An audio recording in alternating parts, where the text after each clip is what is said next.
দর্শক, আপনারা দেখছেন এখানে আমাদের যে মহিলা ও নারী বিষয়ক মন্ত্রণালয়াধীন তথ্য প্রকল্পের যে কর্মরত জনশক্তি যারা ছিল তারা 2 দফা দাবিতে ঈদের আগের থেকেই মোটামুটি তারা মাঠে ছিলেন। এখন পর্যন্ত আপনারা দেখতে পাচ্ছেন ঈদটা ওনারা এখানেই করেছেন। ওনাদের সাথে কথা বলে আমরা যতটুকু জানতে পেরেছি, ঈদের মধ্যে সবাই নারীর টানে হোক মায়ের টানে দেশে যায়, কিন্তু ওনারা যায়নি। এই প্রেস ক্লাবের সামনেই ওনাদের ঈদটা কেটেছে। আমরা ওনাদের সাথে আজকে কথা বলতে আসলাম। আমাদের সাথে আছেন একজন ওনাদের প্রতিনিধি, উনি আমাদের সাথে কথা বলবেন একটু। আচ্ছা, আপনাদের যে দাবিটা ছিল, আপনারা তো ঈদের আগের থেকে এই দাবিটা নিয়ে আসছেন, তারপর আপনাদের গ্রেপ্তারও হয়েছিলেন এর মধ্যে আপনারা। তারপর এখন আপনারা কি কোনো আশ্বাস পাচ্ছেন সরকার থেকে? না, আমাদের পহেলা জুন ঘটনাটা ছিল, যেদিন আমরা যমুনা থেকে লং মার্চ করতাম এবং আমাদেরকে আমাদের 15 জন সদস্যকে তুলে নেওয়া হয়েছিল। পরে কিছুতে যাওয়ার পরে এবং ছত্রভঙ্গ করার পরে তারা আমাদেরকে ছেড়ে দেয়। তো এই ঘটনার পরেও তখন থেকে এখন পর্যন্ত সরকার বা আমাদের মন্ত্রণালয় কোনো পক্ষ থেকে কোনো রকম কোনো যোগাযোগ করা হয়নি। আমরা ঈদের আগের দিন রাতে এই অবস্থান করছি। রাতে আমরা এখানে থাকি এবং সকাল থেকে এখানে সব মেয়েরা বিভিন্ন মিলে এসেছে। আমাদের অনুভূতিগুলো তারা জেনেছে, প্রচার করেছে। এত প্রচার করার পরেও এটা তো হতে পারে না যে সরকার পক্ষ বা দায়িত্ব পর্যায়ে যারা আছে তাদের কারো কাছে খবরটা অবশ্যই পৌঁছে যায়। তারা আমাদের অবস্থান প্রতিনিয়ত জানতে পারছে, কিন্তু তারপরও এখনও কেন তাদেরকে যোগাযোগ করছে এটা আমাদের কাছে অবাক করার বিষয়। এবং আপনারা দেখে থাকবেন মিডিয়ার মাধ্যমে যে সুশীল সমাজ বলি, সমাজের অনেক অন্যমানবিক বর্গ যারা আছে, যারা বিভিন্ন অনিয়ম নিয়ে কথা বলে, তারাও কিন্তু আমাদের সাথে সহমত আমাদের দাবিটাকে যোগদান করছে।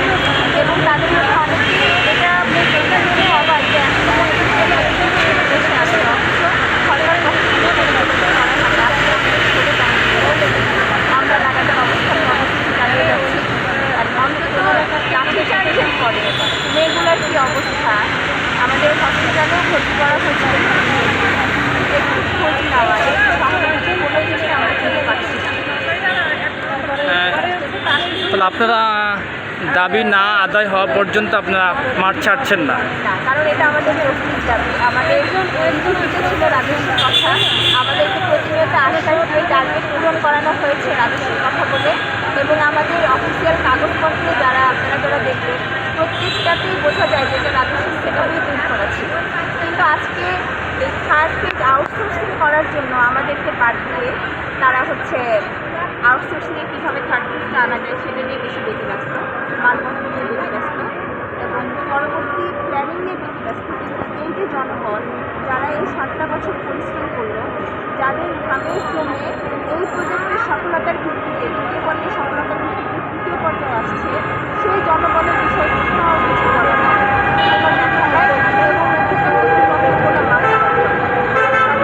আমাদের দাবি, এটা আমাদের শুধু দাবি না, আমরা কোন অবস্থায় গেলে একই ধরনের 16 দিন ধরে আমরা রাস্তায়, এখানে মেয়ে আছে, এখানে মা আছে, আমাদের এখানে অনেকে সাথে নিয়ে আসে বাচ্চা, এখানে গরমে কষ্ট করছে, বাচ্চা ঘুমাচ্ছে। তাহলে এই পরিস্থিতিতে যেখানে মা মেয়ে সহ, মা বাচ্চার সহ কষ্ট করছে, সরকার কি বুঝতে পারছে না যে দাবিটা আমাদের কতটা প্রয়োজন? এটা আমাদের অস্তিত্ব রক্ষার দাবি, এটা আমাদের সম্মান রক্ষার দাবি, এটা আমাদের রুজি রক্ষার দাবি। দাবি আদায় না হবে। একটা কোশ্চেন ছিল, আগামী রবিবার 14 তারিখ সরকারি অফিস আদালত খোলা হবে ঈদের পরে যে ছুটি কাটিয়ে।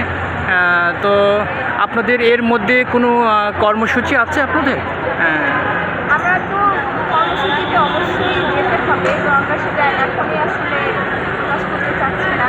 আমরা নিজেরা আলাপ আলোচনা করছি, কারণ যেহেতু সবাই মেয়ে, ছেলেদের মতো আমরা একটাকে সবাই একবারে প্রস্তুতি পারি না। আমাদের প্রস্তুতি নিয়ে আসতে হয়, সেই প্রস্তুতিটা আমাদের চলছে। আমরা সব কিছু বিচার বিবেচনা করে কারণ আমরা আসলেই চাইনি আমরা চাইনি রাষ্ট্রের কাজে কোনো সমস্যা হোক। এই জন্য আমরা শান্তিপূর্ণভাবে রাস্তার পাশে আমাদের গাদাদের অবস্থান চালিয়ে এবং আমরা একটা জায়গায়। জি। এই 16টা দিন ধরে আমরা প্রত্যেকটা দিন প্রত্যেকটা মিডিয়াতে আমাদের পশ্চিমের কথাগুলো বলেছি, সেই জায়গাগুলো বলেছি, যে জায়গাগুলো সংস্কার করা সরকারের জন্য নির্দিষ্ট।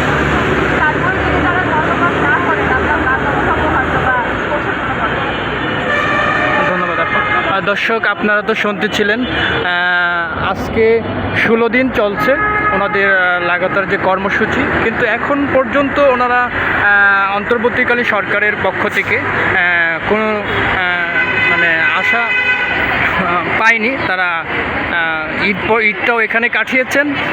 ইভেন তারা বলছেন যে নিজেদের মধ্যে আলাপ আলোচনা চলছে, আগামীতে ওনারা কঠোর কর্মসূচি দেবেন যদি দাবি না আদায় হয়।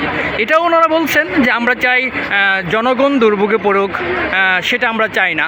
আমরা চাই শান্তিপূর্ণভাবে আমাদের দাবিটা অন্তর্বর্তী সরকার মেনে নেয়। আপু, যদি কিছু মনে না করে আপনার নামটা যদি একটু। আমার নাম রোমানা ইসলাম, আমি শরীয়তপুর জাজিরা উপজেলা থেকে এসেছি।